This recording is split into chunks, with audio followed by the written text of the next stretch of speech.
Good morning, everyone. I'm very happy to introduce you today to Maxim Miroshnichenko. He's going to present on metabolism, incorporation, and the biomedical authors, the case of chronic illness. The presentation is hosted by California State University Bay Department of Philosophy and Religious Studies. It's for me a great honor to have you today, Maxim. The floor is all yours. Thanks for joining us. Thanks, Susie. And before all that, I want to thank you for the opportunity to share my scientific results and for the opportunity to discuss some of my basic thesis of my research, because it's still kind of work in progress. And I will be happy to acquire more critique and more fruitful contributions from other participants, and maybe to maintain some kind of discussion for the empirical part of my study. So the topic of my presentation is metabolism, incorporation, and the biomedical others, the case of chronic illness. And basically, it is rooted in some of my theoretical reflections, combining phenomenology, bioethics, and studies of disability and chronic illness, and some empirical and some attempt to fulfill an empirical part of my study, which is still kind of being enacted, because I still gather some empirical information. And before beginning of my presentation, I would like to read a small citation from one American experimental poet called Daniel Marlin. I who carry your broken gene, mother, that falling star in the firmament of cells, savor for both of us the gift of resurrection by machine. So this piece is a citation from his poem dedicated to his peritoneal dialysis machine as a kind of life-supporting existential technology, which was incorporated into his body schema and or reorganized his daily vital activities. And that's why he dedicated a small piece of his poetical work to this machine, which he entitled as a machine which can resurrect him and resurrect his basic vital functions. So basically, I want to deliver a kind of very brief outline of what I consider to be of utmost importance for phenomenological studies of diseases, or phenomenological studies of illnesses in a qualitative manner, so to speak. And just to start from some basics, I would like to make an emphasis on the idea of patients as a biopsychosocial individual who experiences suffering.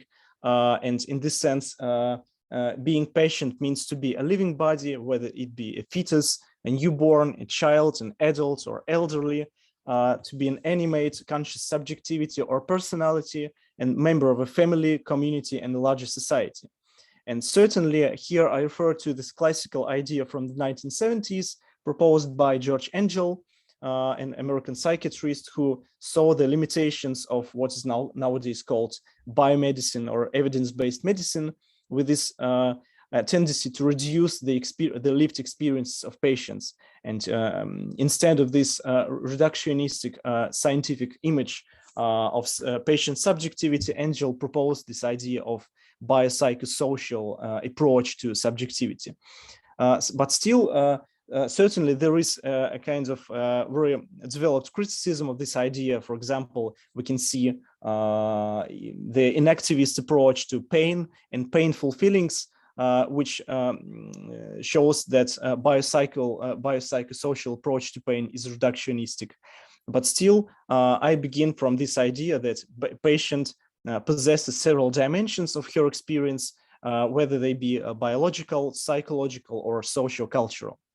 And in this sense, beginning within this framework of biopsychosocial approach, we can see the distinction between illness and disease, which is very important for phenomenological studies in medicine. And a lot of literature was dedicated to this distinction. For example, is in Kay Toom's accounts of phenomenology of medicine and phenomenological accounts of the ill body, and two models which can be developed for these two instances of the ill body. So this distinction can be seen as follows. So illness is the lived experience of being sick, as disruption of self-image or one's embodied being in the world. So this is kind of a lived experience of feeling wrong, feeling bad, embodied experience, experience which possesses some existential import, which transforms my daily activity and my ontogenetic trajectory. While disease is not a lived experience, but rather a state of some objective body, according to the pathophysiological and microbiological nosology of biomedicine. So in this sense, this distinction between illness and disease discloses the genesis of the so-called medical gaze, and certainly one can see a lot of references in the contribution by Michel Foucault, for example, when he analyzes the birth of contemporary, of modern clinical gaze as a science of the individual and the individual articulations of the statistical objective data about the ill body and the physiological disturbances. But this distinction is important in the sense in which diagnosis, when the person is has the diagnosis, she tries to incorporate this diagnosis into her embodied being in the world, because the diagnosed person is not simply a physiological object which experiences some physiological changes, but rather an individual who experiences some existential transformation, which in turn leads to the situation in which this individual should incorporate it in her daily life and to maintain her daily routines, her daily activities within the light of this process or events of getting sick. And in this sense, medical gaze is this kind of transformation of the patient's body from a lived existence to a scientific object, which eventually consists of cells, tissues, and organs, which are eventually can be judged within the framework of contemporary natural science, whether it be medicine or biology or chemistry or physics, etc., etc. So in this sense, within the context of the clinical encounter, the human body, which is for the patient, is presented as some kinds of embodied experience, which is sick, which cannot fulfill its habitual aims and enact some agencies. For the physician, within the context of this encounter, body becomes a strictly biological affair, to use Kay Toom's ideas. And this body can ultimately be explained in terms of pure physics or purely biology, which in turn leads to the image of the body as a modular system which consists of some interchangeable parts. And in this sense, the aim of medicine is to restore the normal functioning of these disfigured and dysfunctional parts of the body. So, and at the same time, obviously, in our daily experience, we always see the situation in biomedicine in which many doctors and many scholars in the field of biomedicine see not patients as humans, not patients as person, but rather patients as the instances of some particular diseases. For example, they see the patient not as a human being who suffers diabetes and experiences different symptoms of this illness, but rather see them as an instance of a well-controlled diabetic. Or, for example, they see their patient as a cadaver or as an interesting case in carcinoma.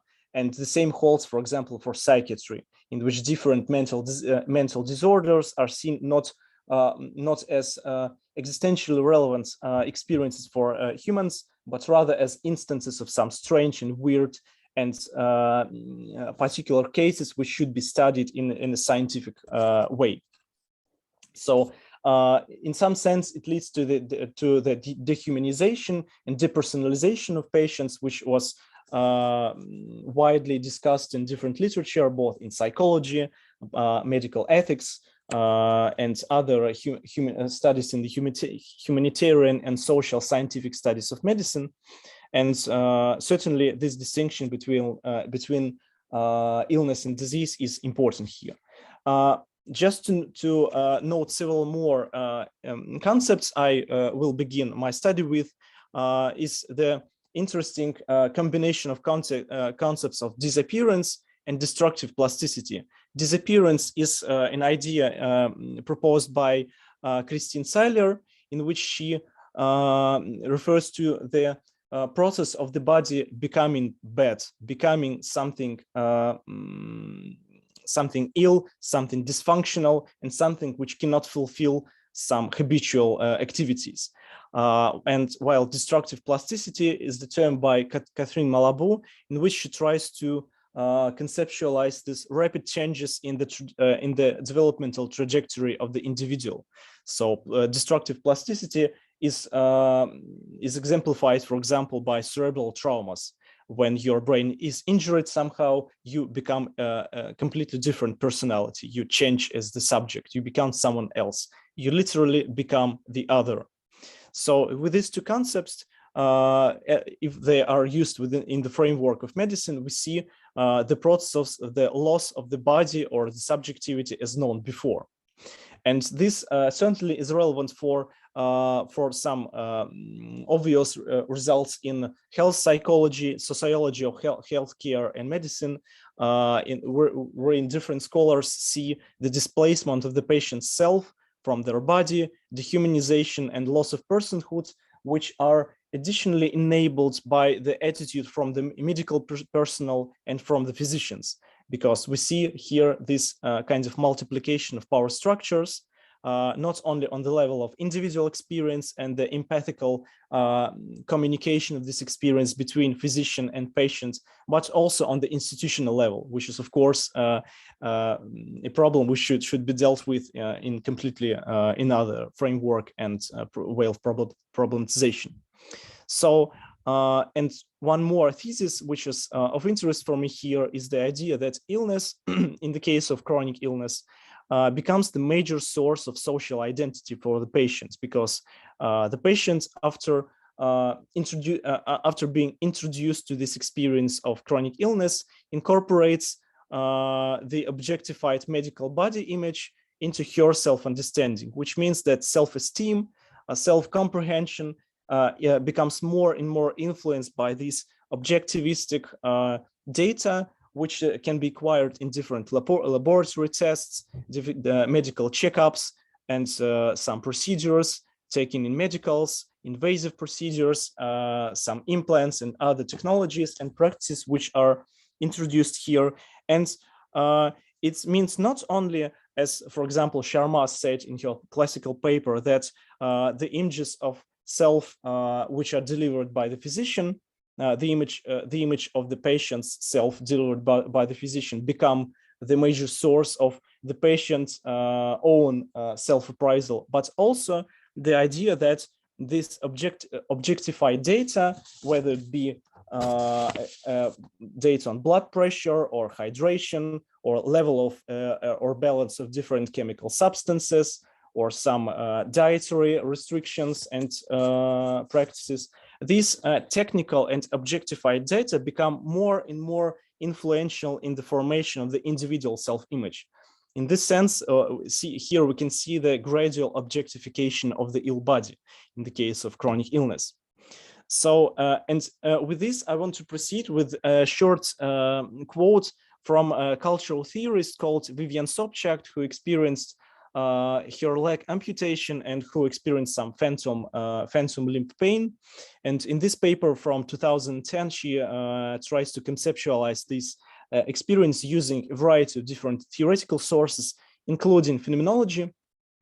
And so I quote, "Experiences are lived generally according to various inherent properties of embodied existence, such as sensuality, spatiality, temporality, intentionality, reflection, and reflexivity.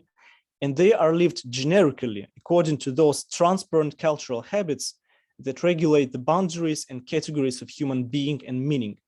And here we can see the two-level determinations of individual experience. On the one hand, we see the so-called inherent properties of embodied existence, which organize and structure our experience on the level of traditional phenomenological analysis of the lived experience, as in Husserl, Sartre, Merleau-Ponty, and other classics of phenomenology. And on the other hand, we see the generical or social or cultural, if you may, determinations of individual experience, which are enacted in these transparent cultural habits. So our experience involving our attitude to our own bodies is formed on two levels. On levels of individual structuring, whether it be temporal, spatial, emotional, affective, and the like, and also on the collective level, on institutional level, on the level of habits, on the level of some restrictive practices which teach you how to move how to use your body, how to move your body, etc. And with this in mind, I want to show how chronic illness and its consequences for the individual life can be analyzed in terms of inactivism, phenomenology, disability studies, and media theory, kind of very heterogeneous combination of different approaches, but still I want to proceed with this. So my own framework as a scholar is provided by phenomenology and inactivism, or so-called 4EA approach to cognition. And now I'll try to give a very brief outline of this approach. So for the 4EA approach, that is embodied, embedded, inactive, extended, and affective approach to cognition, the living individual is considered metabolically, that is enacting autonomous self-monitoring, control of internal regulation, and external exchanges. And this metabolism and this metabolic activity possesses the graded norms of vitality, that is health, sickness, stress, fatigue, death, and the like. And the living individual within inactivism and 4EA approach is seen as compositionally plastic, which means that this individual can constitutively include different resources and processes beyond what this biological body can metabolically generate. So, for example, in order to maintain some vital functions, whether it be chemical functions or physical, energetical functions, or in different cases, social, communicative functions, one has to include or involve some outer processes from the environment into her own inner organization. And this principle holds for many systems of many different levels of organization, whether it be on the single-celled organisms or some complex systems such as individual organisms, or social system, which is kind of a matter of discussion, because there is kind of variety of positions of whether it is applicable to use this unified organizational idea to societies, not only to individuals, but it's kind of remark. So, okay. And this individual is plastic, which means it should include some processes and resources beyond the boundary of the individual body.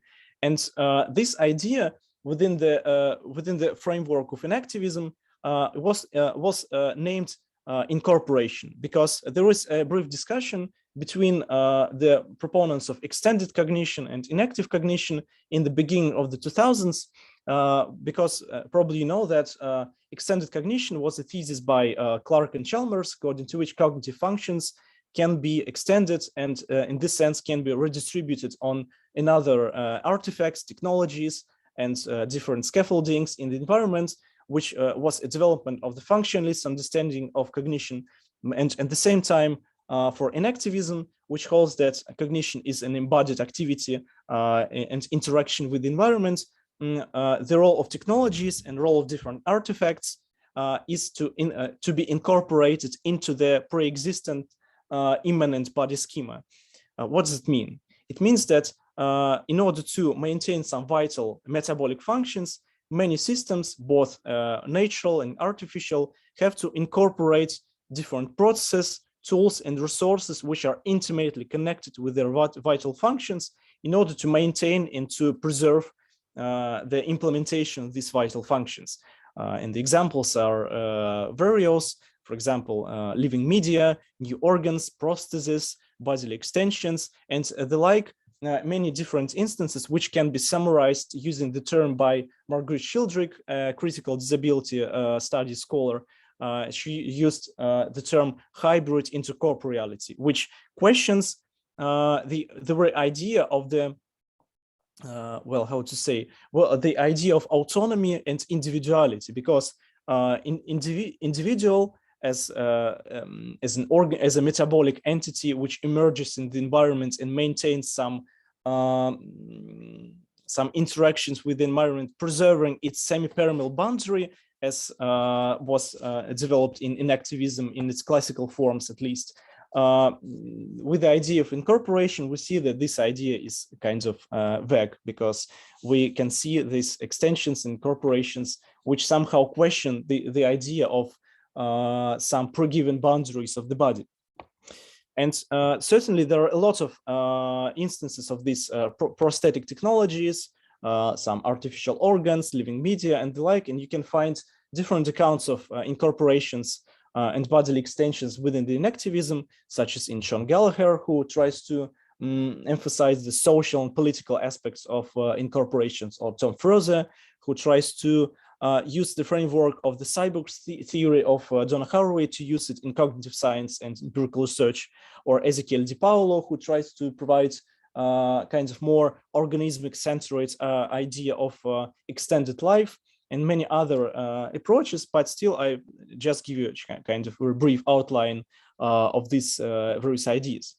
And actually, what is of interest here is the idea that is the fact that this idea, a similar idea, can be seen within the STS studies of medicine. Because if to refer to a paper on hypoglycemia by Anne-Marie Moll and John Law, we can see here, and I quote, that the paradigmatic activity of the body in action is not observation, but metabolization. One of the crucial steps in acquiring self-awareness is the ability to differentiate between self and other, between who one is from the inside and what, because it is outside, one is not. However, for the metabolic body, inside and outside are not so stable. Metabolism, after all, is about eating, drinking, and breathing, about defecating, urinating, and sweating. For a metabolic body, incorporation and excorporation are essential. And with this, I want to show that the framework of STS and medical anthropology becomes relevant for inactivism and the inactivist study of cognition and embodied activity, especially in the context of biomedical settings and chronic illness. And certainly we have some classical examples of incorporation, especially in the work, in the contribution of Maurice Merleau-Ponty, because in his book, Phenomenology of Perception, one can find one of the classical examples of these bodily extensions, because he provides a really detailed description of the experience of a blind man using a cane, because he experiences the world at the end of this cane, and the cane extends his reach, receding to the background of his agency. And in this sense, to use more contemporary terminology, this cane is incorporated into the body schema of this blind man and modifies his body schema. And in its turn, it changes his bodily comportment, his orientation in the environment, and his way of comprehending the outside world. So in this sense, what is interesting here is this variety of examples of prostheticity, of artificial organs, of different technologies, of implants, and some reproductive and other technologies. They all contest the idea of unity and integrity of the originary body, which is one of the main theses of many representatives of media theory, such as, I don't know, Bernard Stiegler or Mark Hansen, or other scholars who work in the field of media theory based on phenomenology, and who try to widen the scope of phenomenology, including the technological determinations of cognition, technological determinations of the embodied experience. And this idea of the problematized unity and integrity of the originary biological body was analyzed not only in media theory and phenomenology, but also in disability studies and in many empirical studies dealing with chronic illness and disability, actually. And just to give one more quote from French phenomenology, a short piece from a book by Didier Franck dedicated to the notion of flesh in Husserl and French philosophy. As the organ of all perception, as the site and means of all perception, my flesh extends as far as my perception extends, all the way to the stars. Flesh is coextensive with the world of owners, and without its incorporation, it's very difficult to understand the possible meaning of an outside of flesh. So here we see that the phenomenological idea of flesh as lived experience of your own embodiment can be extended as much as I can extend my affordances, the affordance of my activity within the environment. But the thing is that in many cases of this philosophical and cultural analysis of technologies, of prostheses, of bodily extensions or incorporations, even within inactivism and 4EA approach, what we can see is the appraisal of technologies and extensions as something pleasurable, as something which can extend my cognitive capabilities or extend my environment, and to give me more opportunities to interact with the environment, to get more knowledge, as in Sean Gallagher's institutional account of extensions, etc., etc. So there is a number of different instances of this idea of incorporation or extension, and no one of which emphasizes the negative aspect of incorporation, because actually even the idea of cyborg, which was developed in John Haraway, was criticized by many proponents of disability studies, because cyborgs in Haraway's account, or to use an activist analog in Tom Froze's account, they do not feel pain, they do not feel discomfort, because they imply that technology is something pleasurable, technology is something positive. This is something which can make my life better, make me better, which can upgrade me. So, and this kind of cultural and symbolic meaning of all this simply ignores the idea that incorporation can be painful, incorporation can be discomforting, it can be something terrible and horrifying. And in this sense, I want to use the example of chronic illness to show why incorporation of technology or prosthetics can be painful, why it can be existentially disturbing. And my main example is the case of chronic kidney disease, as one of the most important actually cases which I deal last several months. And actually, probably we all know that in contemporary medicine, the majority of patients are patients with chronic illnesses, not with some strict illnesses which need immediate medical intrusion, but rather chronic illnesses which somehow transform their lives and their daily practices and psychological self-appraisal. So what about chronic disease? Actually, chronic diseases are mute, and this is one of the most important, I think, aspects of this disease, because the symptoms are non-specific, because the patients who suffer from kidney disease experience fatigue, weakness, pallor, puffiness, and the process of becoming ill is imperceptible until kidney failure, until the general dysfunctioning of kidney. And with the end-stage renal disease, the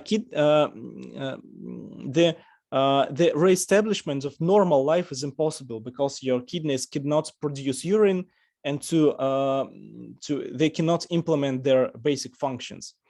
And eventually it leads to the situation of dependence of the patients upon machines to live, and the necessity for sustained and invasive, painful and discomforting treatments, which leads to the feeling of loss of autonomy, and which actually leads to the situation which some medical anthropologists analyze in terms of technologically sustained life or chronically prolonged dying, especially in the elderly patients within extended care units, which who really need the procedures involving artificial kidney to maintain their life, which is supposedly worth living, but it poses many ethical questions.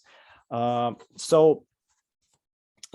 with end-stage renal disease, kidneys lose their capacity to produce urine and excrete toxic waste products of our body, and which leads to the need of regular course of so-called long-term so-called dialysis or kidney transplant simply to maintain their life. And so there are two kinds of dialysis. So this is a procedure which is prescribed to maintain life in cases of kidney failure or end-stage renal disease. So in hemodialysis, the patient's blood is circulated through a machine, which is called artificial kidney, that rids the blood of toxins and excess fluid 3 to 5 times a week, 3 hours long, and assessed through so-called vascular fistula. And the second kind of dialysis, in peritoneal dialysis, the waste of the body is removed from the blood by washing the space in the abdomen with the dialysate accessed through the catheter. So this space in the abdomen called peritoneal cavity, and the dialysate is called dialysis solution. And this procedure, access to the catheter, should be enacted daily, 4 times a day, and each time 30-40 minutes long. So this is really a procedure which intrudes into the patient's life, and moreover, it involves rapid changes and very harsh changes in the perception of the body, because for hemodialysis, what is needed is the vascular access, which is called fistula, which is created surgically, and it is a native connection of an artery to a peripheral vein.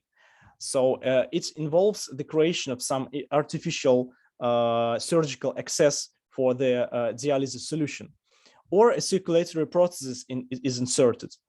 While for peritoneal dialysis, a tube or catheter is surgically placed in the lower abdomen, which is the only access to this procedure, with a piece of tubing left outside of the body that can be covered when not in use.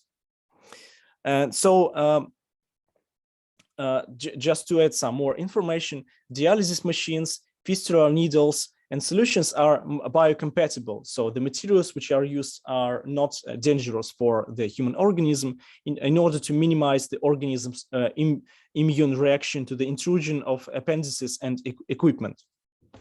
So what can we see here, and what can be relevant from phenomenological standpoint here? Here we can see firstly, the mutual constitution of lived and objective bodies, because according to many studies of renal disease and dialysis in particular, patients introduce more and more technical information within their self-appraisal, especially in the case of peritoneal dialysis, which is a procedure of self-care, which is enacted at home mostly. These patients learn many technical skills, and at the same time they learn some special vocabulary describing I don't know, adjusting dialysate strength, warming bags with dialysate, looking for body temperature, blood pressure, caring for their catheter and other actions. And the terminology which they use to explain and to describe their own experiences is highly technical. It's sophisticated, and it's simply incomprehensible for the person from the outside who does not have this condition. So here we can see this mutual constitution of lived phenomenological and objective scientific bodies.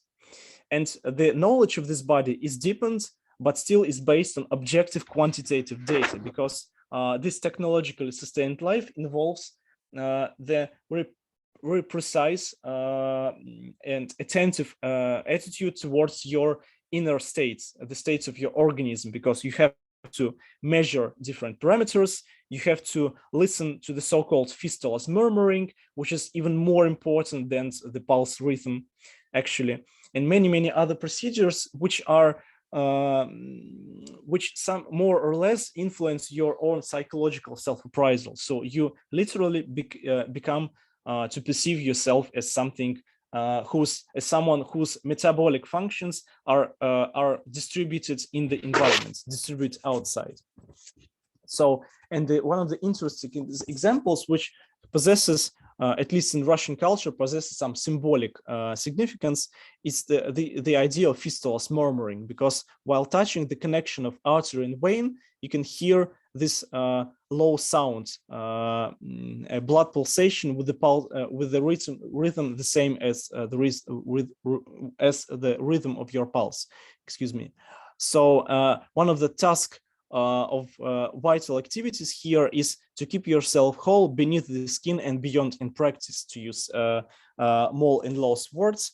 And what is interesting here philosophically, not simply bioethically, is the idea of auto-heteroaffection and biomedical otherness, which is still a kind of speculative idea, because auto-heteroaffection is the idea of Jacques Derrida, which was then reinterpreted by Catherine Malabou using her idea of plasticity and destructive plasticity to show the permeability of the boundaries between inside and outside. And I think that in biomedical context, this distinction and this vagueness of this opposition between you touching yourself and your body touching someone other's body can be interestingly reassessed with the studies of dialysis and chronic kidney disease. And this auto-heteroaffection that is being affected by someone else as the primordial structure of my own subjectivity and my own personality refers to the idea of otherness, because once again, being a member of patient community and being a member of the community of very similar experiences of kidney disease and maintaining your life through these invasive and painful procedures, you literally become someone else. You are something other than the standard story of bioethics, the standard story of autonomous, decision-making, liberal individual.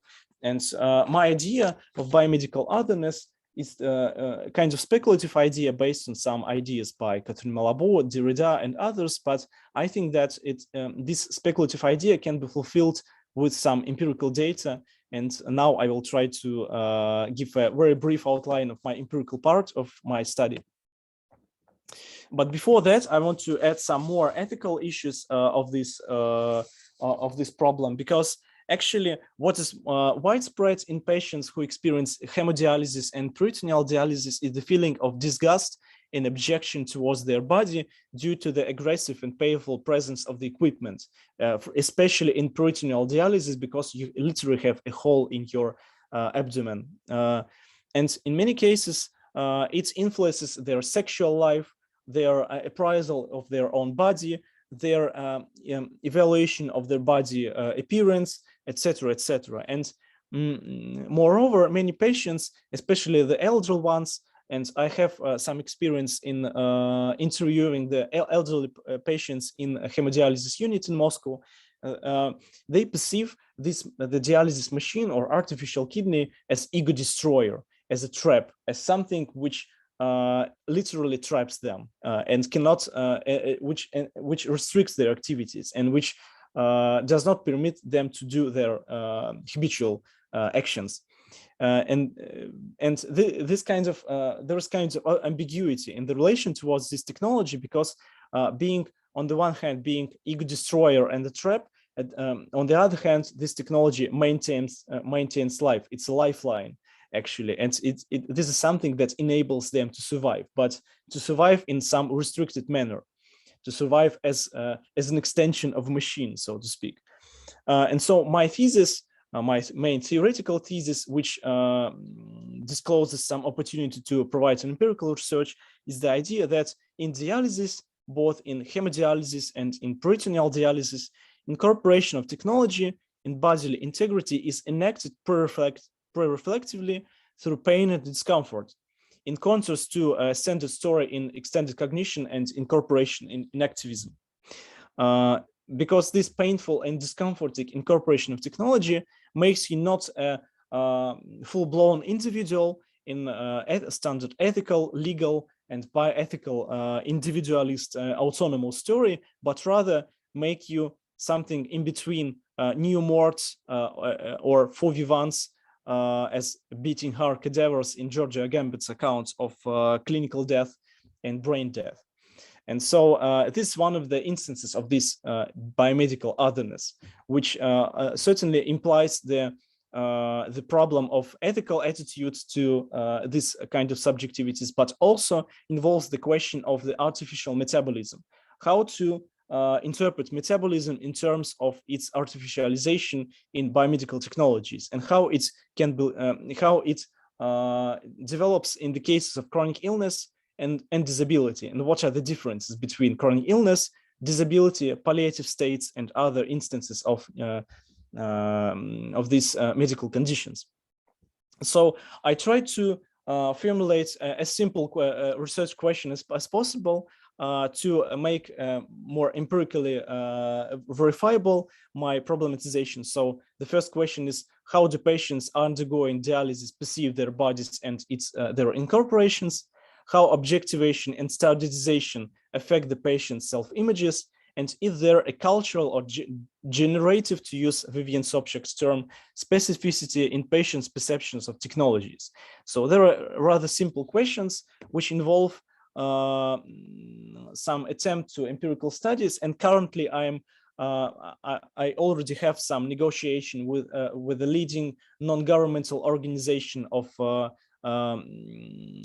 nephrological patients in Russia, and currently I'm conducting phenological interviews with the patients going through both peritoneal dialysis and hemodialysis, and I want to provide a kind of phenomenological study, but based on different intuitions and different approaches, because I want to analyze the lived experience of a technological incorporation, but based on qualitative methodologies which combine different approaches from phenomenology and critical studies. So what regards my methodology is I want to gather information on preconscious continuity of experiential and organic subjective dynamics.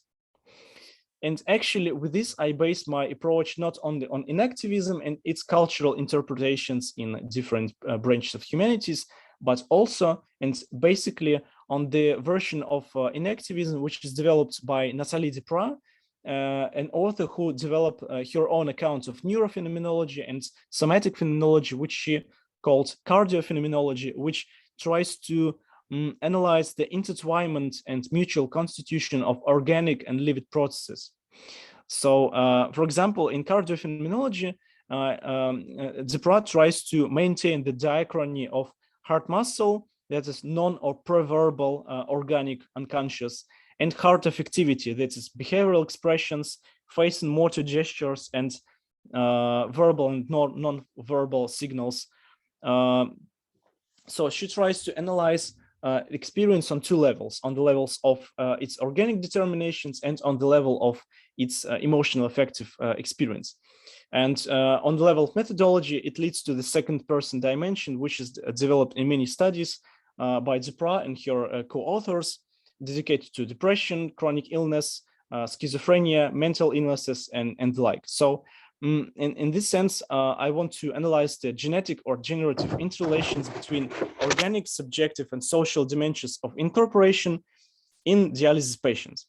And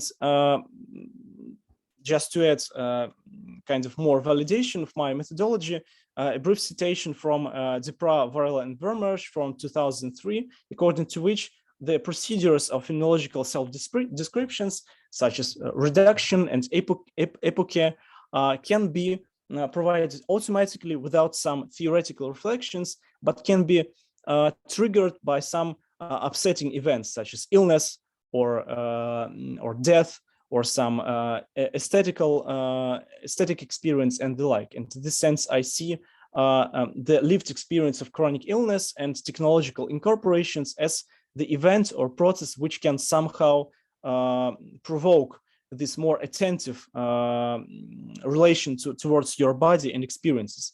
And with this in mind, I completed a kind of very preliminary outline of a questionnaire for patients. And here we can see several topics, whether general information or changes in microsocial environments or emotions and affections during dialysis, or relations with the dialysis machine, changes in bodily perception, and the temporality, that is attitude towards the future, and some opportunities which are provided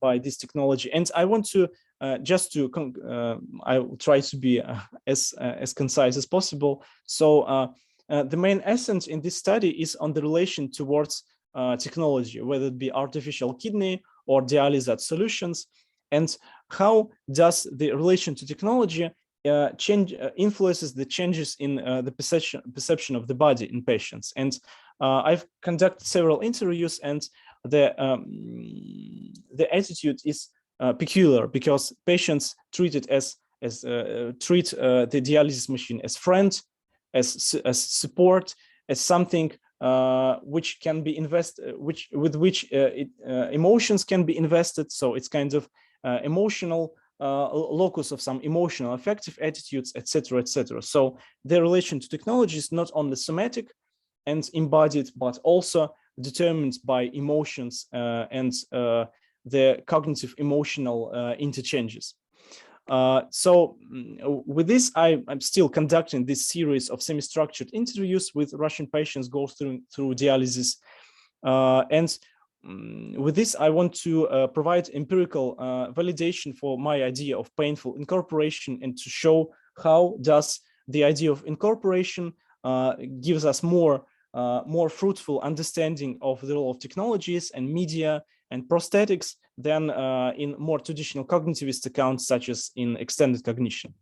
And just to add some more problematics is, for example, similarities and differences from other chronic illnesses and their own instances of artificial metabolism, such as in autoimmune diseases and the procedures, or gender dimensions of biomedical technology incorporation in bodily comportment, or the variety of meanings of artificiality in chronic illnesses. So a comparative perspective.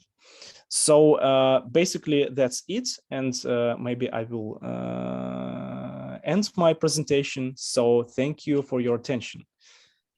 Thank you so much, Maxim. I'm very happy you took the time to present the result of your studies here, and I realized that it's much more, that you're giving us hints of a larger variety of sources that you consulted. I'm very, very grateful for your presentation here today.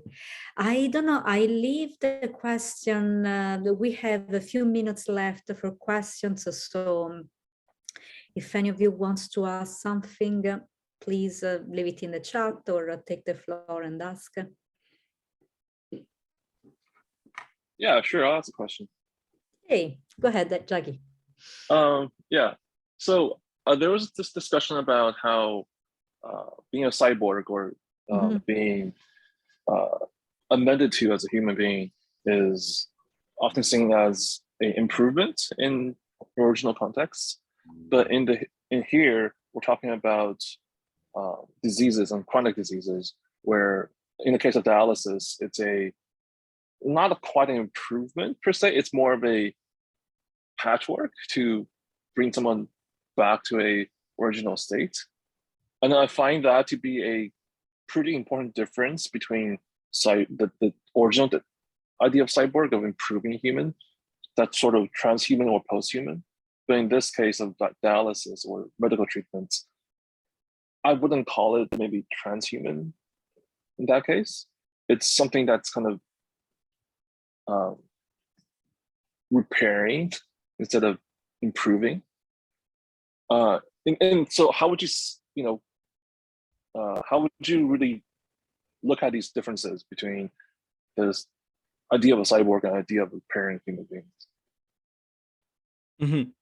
Yeah, thank you for this question, because it's really important for kind of providing my theoretical framework, because I see the relevance of the idea of cyborg for my studies and for bioethics in general, but I think that we should distinguish between restoration of some natural functioning of the human body and some upgrade. Originally, the idea of cyborg, as it was developed by American medical community back in the 1950s, was rather about the perfection of vital functions of the human. And actually, when these American physicians were talking about cyborg, they were talking about artificial metabolism and artificial homeostasis. And in this sense, they really implied that cyborg is someone who is upgraded. But at the same time, in disability studies and in different medical humanities, we see that cyborg is not only someone who is perfected, but rather is someone who needs some needs some additional scaffolding. So there are two meanings of cyborg, so to speak. Cyborg is someone who is upgraded, and cyborg is someone who needs the restoration of normal functioning.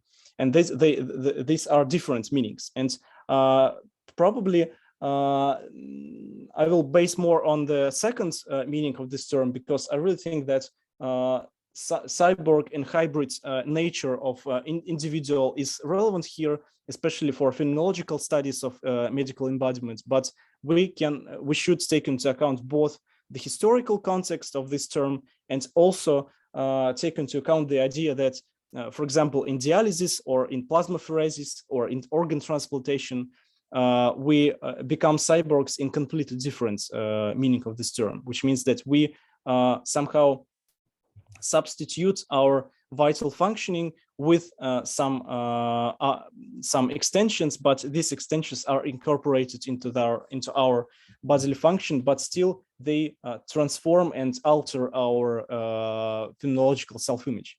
So just to say a few words about this, because it's a really big question, and I'm really thinking a lot about this distinction between cyborgs, between disabled subjects and other instances of these medical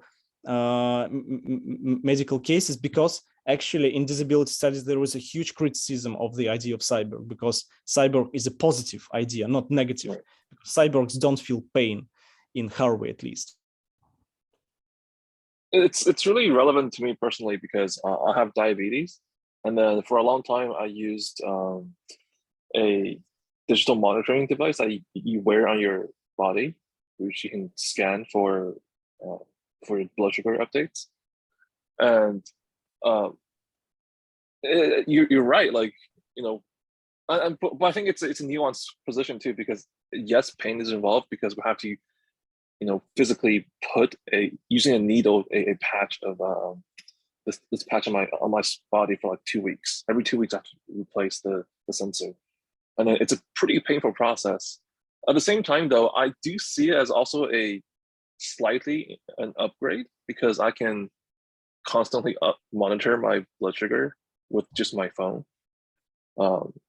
which gave me a really weird sense. Look, so this made me think of like a epistemic cyborg, where through stuff like the blood glucose sensor, or even stuff like fitness watches, we're able to gain much more knowledge of our bodies that we previously wasn't able to. And then this knowledge the device themselves doesn't really do much to append to ourselves, but epistemically it gives us more self-awareness. And I find that really fascinating as an idea of cyborg. Yeah, thank you. Actually, I can simply refer you to this paper by Anne-Marie Moller, John Law, about hypoglycemia, because it's based on the interviews and ethnographies of patients with diabetes and their descriptions of their experiences of the seizures.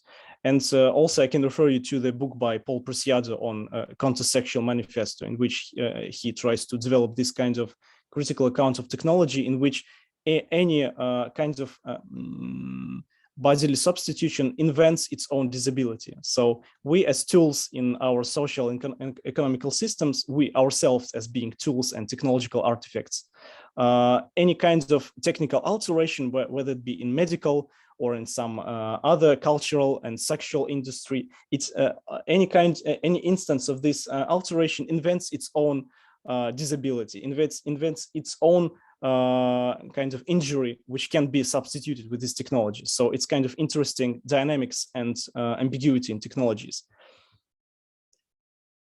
Right. Yeah. I would love. Yeah. If you could send like the links to Dr. Ferrarello or in chat, that'd be great. I'd love to take a look at the meetings.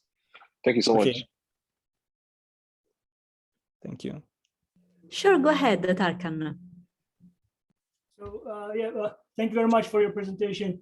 It was great, especially at the beginning, your definitions on illness, disease, and they were so thorough. Just one question on that part, and then I have a comment on one of your studies. On like the illness or disease, so obviously they're defined as the body in mind, like how about for the mental illness, or like are they included in that definition, like the psychological aspect of it? Are they considered as illness, diseases, or are they viewed as totally different, like disorders or something like that? That's one thing. And then the other thing is on your particular study on the dialysis or dialysis for the kidney functions.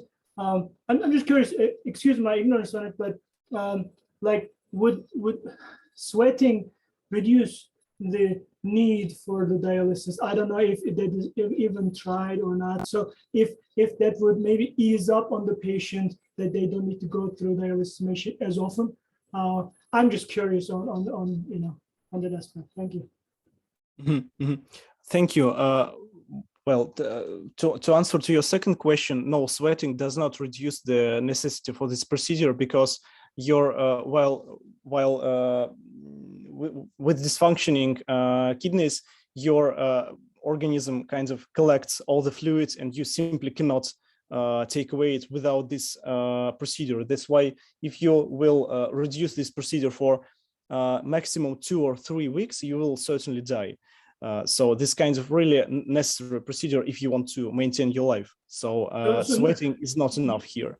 So not to eliminate it, but I'm just saying to reduce the amount of the dialysis that they need. No, it doesn't work that way, unfortunately.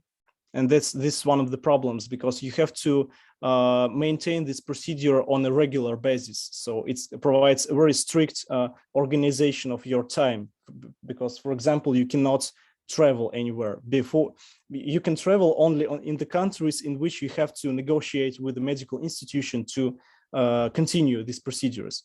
And this is the problem, especially if you are on hemodialysis. While you are on peritoneal dialysis, the main problem you have is how to transport all these solutions. You have these fluids in bags. You have to save them with a particular temperature, etc. So it's really difficult to organize your trips, for example. Well, and what regards the first question, can you please remind me, because I'm really kind of cognitive. Sure, on for the definition of like the mental illness and so forth, or like the disease. Thank you. Well, certainly this distinction between illness and disease, as many distinctions in philosophy and social sciences, is rather an abstract distinction, because we cannot say that here is illness and here is disease. So these are rather an ideal types, to use sociological vocabulary, because probably psychiatry and other industries around mental illness, mental health, they are rather vague about the distinction between between illness and disease, because certainly psychiatry tries to reduce many mental disorders such as depression or different personal disorders, try to reduce them to some neurological processes, such as, for example, in depression, wherein the brain does not produce enough serotonin or dopamine or noradrenaline, and that's why some pills are prescribed. But at the same time, dealing with the mental activity, many schools in psychiatry, and even here in Russia, they prescribe not only medical solution to the problem, but also work with life conditions, so to speak, lifestyle.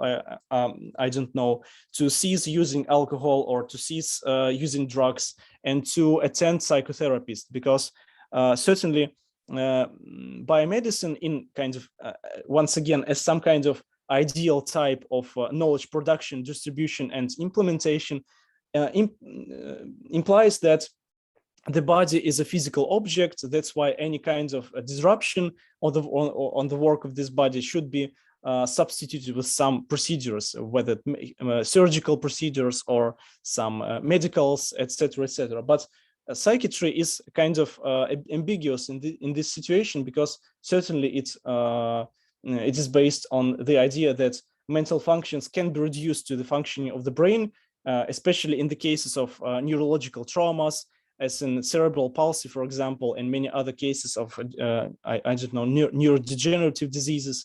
But at the same time, they understand that it cannot be reduced to purely physiological processes, because it always involves communicative skills or skills in socialization of the individual, etc., etc.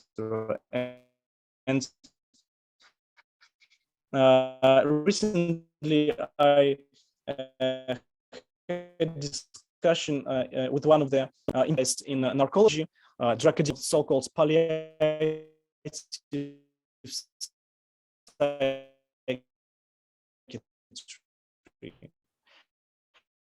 which means that we should take into we should principle also out, I don't know, also the elements of palliative care in psychiatry, and at the same time to introduce psychiatry in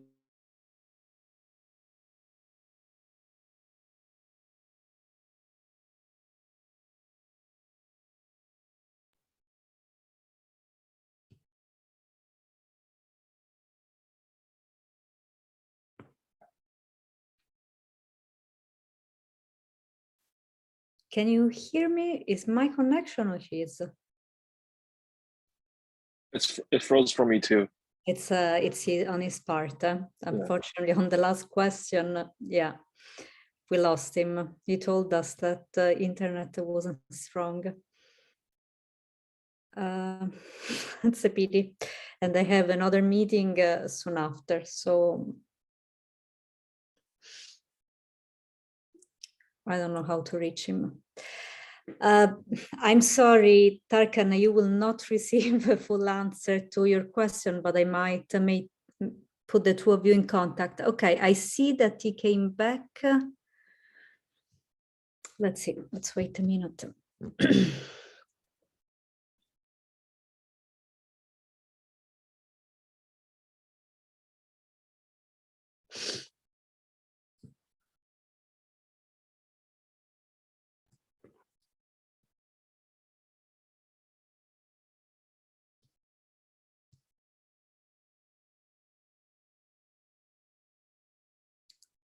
Doesn't seem strong enough.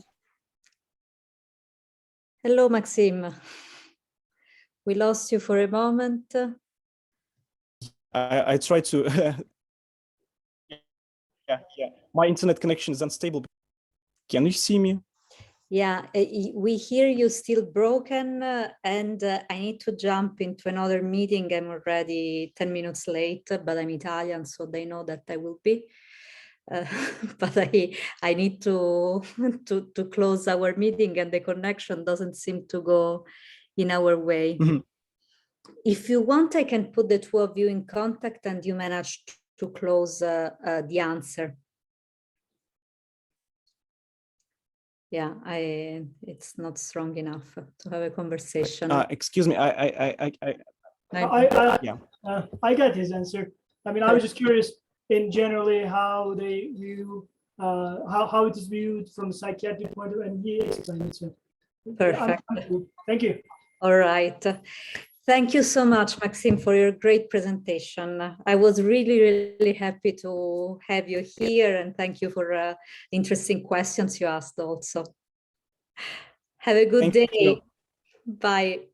Bye, everyone. Bye. Bye.